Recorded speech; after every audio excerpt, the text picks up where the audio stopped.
Hello' friend, মই আজি বজাৰলৈ যাওঁ। মানে আমাৰ ওচৰতে এখন শুকুৰবাৰে বজাৰ হয়। মোনা চোতা লৈ আহিছোঁ আৰু বজাৰলৈ যাওঁ।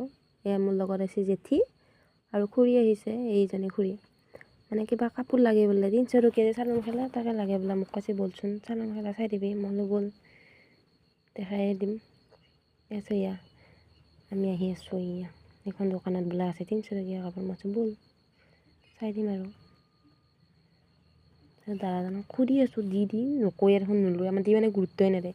তাৰপিছতে আমি কিবাকৈ ল'লোঁ কাপোৰযোৰ, লৈ উঠি পেলাই কি সিহঁতে বজাৰ কৰিলে, ময়ো কৰিলোঁ মোনা। ইহঁতে চাহ খাইছে, সিহঁতেনো চাহ খালে হ'ব নে, মইতো খাব লাগিব। তাৰপিছতে মই ভাবিলোঁ ময়ো একাপ খায়ে দিম দে। তাৰপিছতে চাহকাপ খালোঁ আৰু লগতনো কি খাবি আৰু বজাৰ বোলা বস্তু আৰু আনাকলি খাই দিলোঁ আৰু এয়া কাকা আনাকলি গাখীৰ দিয়া চাহ প্ৰিয় কমেণ্ট কৰি জনাব।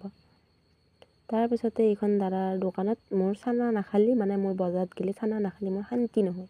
তাৰপিছতে ঘৰলৈ লৈ আহিলোঁ আৰু এটা খালোঁ। এয়া আমি ঘৰলৈ আহি থাকোঁতে সিহঁতে মোক ইমান গালি পাৰছি, মানে সিহঁতে কৈ আছে য'তে যায় ত'তে ভিডিঅ' দেচোন। ইহঁতকো কৈছোঁ। এয়া চানা তানা খালোঁ, খাই এয়া খুৰী চাই আছে। জেঠীয়ে কৈছে ইমান জ্বলা মই নাখাওঁ দেই। তাৰপিছত আমি ঘৰত আহিলোঁ। পিছতে খুৰীয়ে মোক সুধি আছে কি বনাইছা ঐ। মই যে চাই থাক কেমেৰাটো কেনে লগা হৈছে, মই কৈ আছোঁ। এয়া হাঁহি খুব ভাল পাইছে মানে কেমেৰাটো। Bye bye.